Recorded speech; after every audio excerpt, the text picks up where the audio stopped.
Yung alternative routes, tingnan po natin mga kapatid, no? Pakita natin dito sa ating monitor.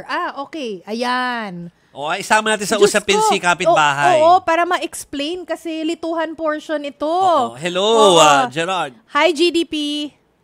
Hello, good evening mga kapitbahay. Hello. Actually, narinig ko yung sinasabi nyo, lituhan portion nito, no? Yes.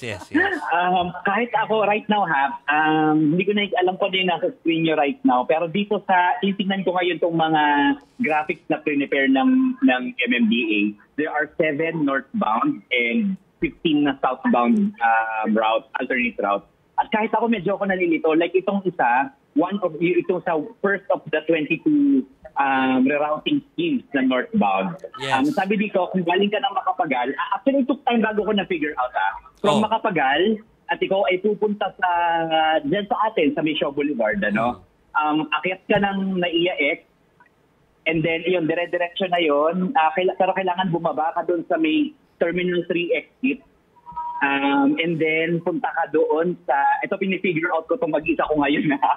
And then, punta ka doon sa Misanes Road, punta ka doon sa Service Road ng South Luzon Expressway, and then liko ka papunta dyan sa C5. And then from C5, Kalayaan, and then dyan sa Bagong Tulay, yung papunta dyan sa atin sa may Brixton, and then going to Shaw Boulevard. Actually, kailangan nyo talagang pag-aralan mabuti itong mga looban na streets na ito. Kasi medyo tricky siya. And then, pag nandoon na tayo sa moment na kinakailangan na natin itong gawin, may mga trial error tayo eh. Like, kunyari, yung iba siguro mag-figure out nila na normal lang matraffic dyan sa may Brixton. So, kung pupunta ka ng, Shaw Boulevard, good luck, di ba? Good luck ngayon pa lang, good luck.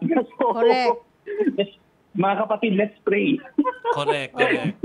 Pero GDP, pag pinapatupad na ito, well, ano pa lang naman, pag pinapatupad itong mga alternatibong ruta, assume naman natin na properly labeled naman ang mga ito. And then meron ding mga personnel na mag-guide sa atin.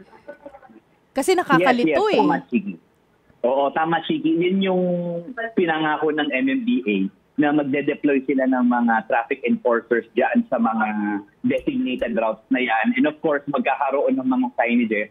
Actually, nung Lunes pa lang, nung nagka-presscon kami, pinangako na nila na maglalagay na sila ng mga signage eh. Kasi yun yan, lituhan na ito eh. Ang mahirap i-figure out ng mga rutang ito.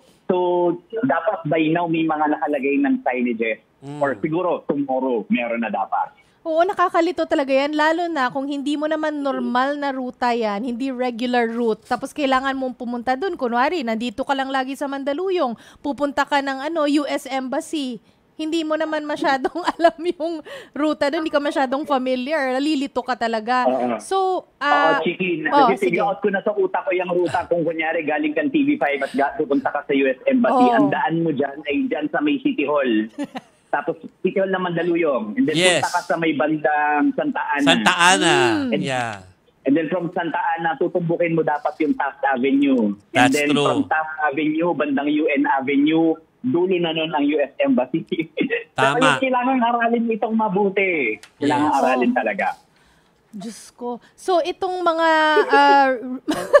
natatawa na lang si GDP. Itong mga alternative routes, malamang makikita natin dun sa MMDA Facebook page. Sa lahat ng social media pages ng MMDA. That's right, Chiki. Actually, itong tinitingnan ko ngayon na mga graphics ng MMDA ay nandoon sa kanilang Facebook page. So, hanapin nyo lang po yung MMDA. Meron po yung verified na checkmark. Para hindi tayo malito. Oo, pero ito ay permanent na to o did they say na may possibility na magbago pa siya? More or less, itong mga alternate routes na ito ay ito na yon. Kasi kapag Pasko naman, di ba, talaga may mga designated na alternate routes tayo, lalo na kapag may Carmageddon na dyan sa EDSA. Yes. So may mga naka-pre-program na ito. No? So it's really up to us na mga, ito personal opinion ko, it's really up to us na mga motorists kung ano yung mag-work para sa atin. That's Kasi true. yun nga, katulad ng sinasabi ko, merong ibang mga suggested routes na alam naman natin na kahit walang gagawin sa EDSA, napaka-traffic. Like, for example, sa C5 on ordinary day, traffic pa rin. in so many parts of C5. Yeah. So, let's C, pag-aralan natin mabuti kung ano yung mag-work sa atin. Itong mga binigay ng MMDA suggestions to for us to easily navigate sa Metro Manila. Yeah, tama si GDP. Meron talagang as early as, maski ngayon na hindi pa ginagawa ang EDSA, alam natin ibang dyan, traffic na talaga yung ibang alternative routes or route na yan. Ano.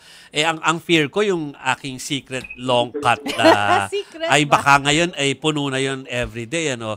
Kung halimbawa, galing dito sa Mandaluyong, gusto ko pumunta ng Green Hills o kaya ay New Manila, aba may daan dito sa likod ng wakwak eh. Baka alam ni GDP to. Alam ng mga crew natin yan. Ano.